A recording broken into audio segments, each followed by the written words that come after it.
Tidbits from TNT, Thursday, August 14, 2025. Listen to the full version on the official dinarreport.com website and become our supporter on Patreon. TNT.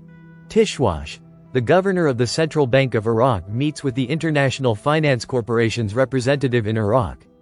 His Excellency the Governor of the Central Bank of Iraq, Mr. Ali Mohsen al-Alak, met with Mr. Bilal al-Sagir, the resident representative of the International Finance Corporation, IFC, in Iraq. During the meeting, they discussed strengthening bilateral relations between the Central Bank of Iraq and the IFC and the importance of cooperation between the two parties, particularly in the field of training banking personnel in Iraq. The two parties intend to sign a memorandum of understanding in this regard in the coming period.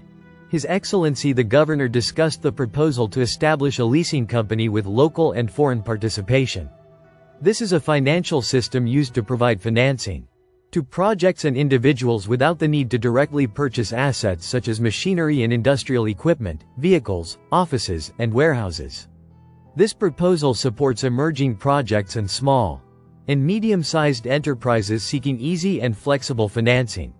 The two parties discussed the importance of implementing the banking reform plan being implemented by the Central Bank of Iraq with the assistance of Oliver Wyman, within international standards that will enhance the soundness of the banking sector internationally and restore the ability of a group of Iraqi banks to conduct international transactions. Tishwash. Iraq and Turkey agreed to form a joint customs committee to enhance trade cooperation.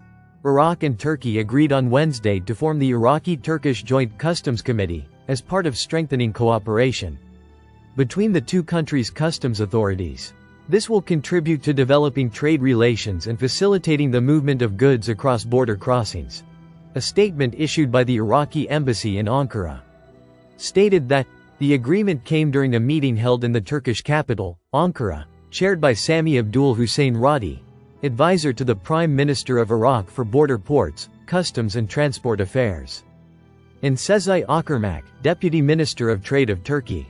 The two sides discussed mechanisms for raising the efficiency of work at border gates and developing customs cooperation. The meeting, according to the statement, addressed ways to facilitate trade flows, increase the capacity of ports, and support infrastructure projects related to bilateral trade and transit. The two sides affirmed their keenness to raise the volume of trade exchange to $30 billion, enhance joint investments, and expand areas of cooperation through the Development Road Project and the establishment of new customs ports. Tishwash. Al-Sudani. Iraq's investments exceeded $100 billion in 2 years. Prime Minister Mohammed Shia al-Sudani confirmed on Wednesday that Iraq's investments in 2 years have exceeded $100 billion. The Prime Minister's media office said in a statement that Prime Minister Mohammed Shia al-Sudani received, on Wednesday, representatives of the coalition of 6 companies that have applied to rehabilitate, develop and operate Baghdad International Airport, in the presence of representatives of the International Finance Corporation, IFC, which is advising the Ministry of Transport on the project. The Prime Minister blessed the holding of the conference to review the projects of the IFC, which is an important partner with Iraq in joint work, and the implementation of many projects in various stations and sectors, appreciating its efforts in completing the work in a manner befitting Baghdad International Airport, given its importance to Iraq, which is witnessing a state of recovery, stability, development and reconstruction movement in all governorates. He stressed that Iraq's distinguished geographical location has prompted us to invest in air transport, aircraft transit and service to passengers, noting the existence of many government projects in this field. He stressed that Iraq is currently attracting significant Arab and foreign investments in various sectors, exceeding $100 billion over the 2 years of the government's term. He explained that Baghdad Airport is a showcase for the capital, and must receive the necessary rehabilitation and development, as well as management that provides services and generates revenues. He indicated that there is a real and clear opportunity to increase the number of passengers from abroad to Baghdad.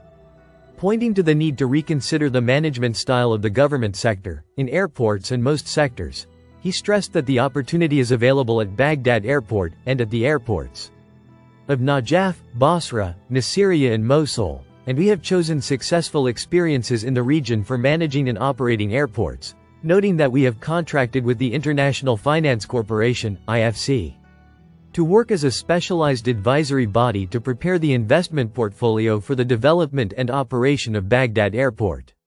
The Prime Minister welcomed all Arab and foreign companies in Iraq as a message that it is a safe and attractive environment for investment, noting that the government will provide support, assistance and all facilities for the company's work.